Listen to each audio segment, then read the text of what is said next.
name's Dave Balter. I'm here with Bill Taylor, one of the co-founders of Fast Company. He wrote a great book called Mavericks at Work. His most recent book is Practically Radical. Just out. Go buy 1,000 copies now if you can. Oh, okay. Music to my ears. So read this book, fabulous book, and my takeaway from it, it's really intended to help business leaders fix what's wrong in their businesses today. To your mind, what are some of the major problems you see out there that need fixing? First of all, good analysis. So much of what we did at Fast Company, even at Mavericks at Work, was about blank sheet of paper innovation, and people had the luxury of starting from scratch, like you at BzzAgent. And as hard as it is to do that, in many respects, it's much less hard than taking an organization that's been around for 50 or 60 or 100 years, that was a great organization at some moment in its history, and then trying to make it relevant and fresh and exciting and important again for a new era of technology and markets and competition and so on. So that really is what this book is devoted to. And to me, the biggest challenge is really a mindset challenge, and it is that so many leaders and so many organizations have gotten comfortable being pretty good at everything. Yeah. And the problem today is with so much change, so much opportunity, so many new ways to do just about everything, being pretty good at a lot of stuff really doesn't get you very far. The key is to become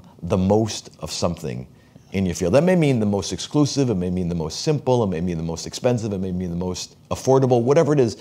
You can't get stuck in the middle of it. Our mutual friend Seth Godin had a funny line in one of his books. He said, "Tastes like chicken is not a compliment."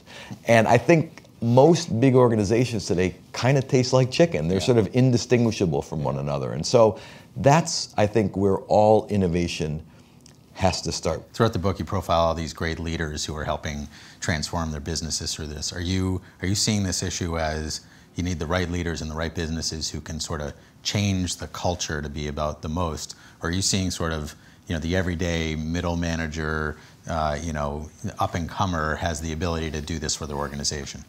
I'd say it's a both and rather than an either or. I mean, to be honest, as I think about the organization, we profile 25 different organizations in really all walks of life. In each of these organizations, there really is at the top an individual leader with a set of ideas, a set of values, a real commitment to playing the game differently.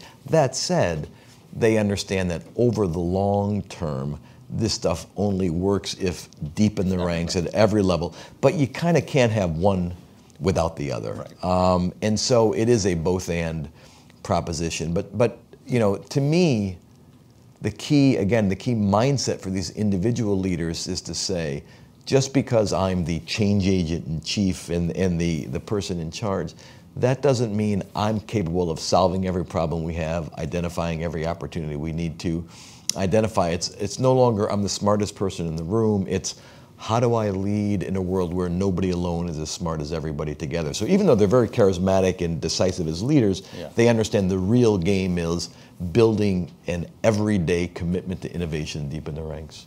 So you speak of culture and culture is your brand, et cetera. One culture that sort of stands out to me is 37 Signals, and I know you talked to Jason and in this book. You talk a little bit about the type of culture they've built, et cetera. Now, they've got a very specific way of sort of looking at the world. Do you maybe describe a little bit of what they see, but do you believe that every company can embody the 37 Signals way? It goes back to the age-old dictum, hire for attitude, train for skill. You got to find the kinds of people who thrive in your environment and find more people like them. And unfortunately, so many organizations still treat the people side of business is kind of an administrative challenge, as something, well, we have to do this, but the real business is marketing, finance, R&D. No. This is about as real as it gets. But if you believe that a company's products and strategy have to be distinctive, then each company's culture's got to be distinctive. And so you can't just find, I wish we could do it like those guys. Well, that doesn't make any sense. And to me, the big question for every leader, most of us spend a lot of time wrestling with that age-old cliche, what keeps you up at night? What are the problems, that worries, that nag at you? The question every leader has to ask himself or herself is, what gets your people up in the morning? What makes them more determined than ever, more committed than ever, more energetic than ever, in a world which on most days seems more uncertain and treacherous than ever? And that means having a set of behaviors, practices, principles in the workplace that connect with what you're trying to achieve in the marketplace. And every company kind of necessity needs to be different. Yeah. Oh, well, I like to say I sleep like a baby, which means I wake up every 3 hours and cry. Don't we all? Right, That's all the boat we're in. Right? Okay. So different question. There's a spot in the book where you talk about Orpheus. So can you explain a little bit about Orpheus and why you brought them into the equation? What's amazing is they're tight, they're exquisite, but they play without a conductor, which is, I mean, if you think about classical music, the ultimate symbol of authority, power is the conductor. And the conductor gets all the applause and takes the deep bows, and then we, give smattering of applause to the oboe player or whatever.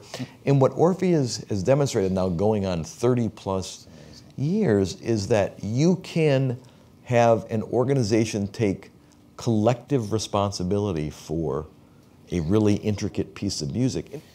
You have a thing there about group genius versus lone genius and sort of how that works. So I think this is a good idea about how leaders can run their organization. So it's a little bit about that. I meet so many leaders who are hungry for new ideas, and I need some genius in my organization. And what I try to persuade them of is that in this day and age, the most powerful ideas tend to come from the most unexpected places. Maybe it's the hidden genius of the people you work with, the collective genius of the customers and suppliers who surround you, and there's no longer a linear relationship between I need a specific idea and I know exactly where to get it. As a leader, the mindset flip is you're no longer a problem solver, you're a solution finder. And you should assume that the solution to whatever is out there somewhere. You just got to be the kind of person who knows how to orchestrate a conversation. So it's, how do you innovate where you know you'll get the answer, you just don't know where it's going to come from? All right, well, Bill, thanks. Thanks, it was a lot of fun. Nice, Appreciate it. We'll see you soon. Very good, thank you.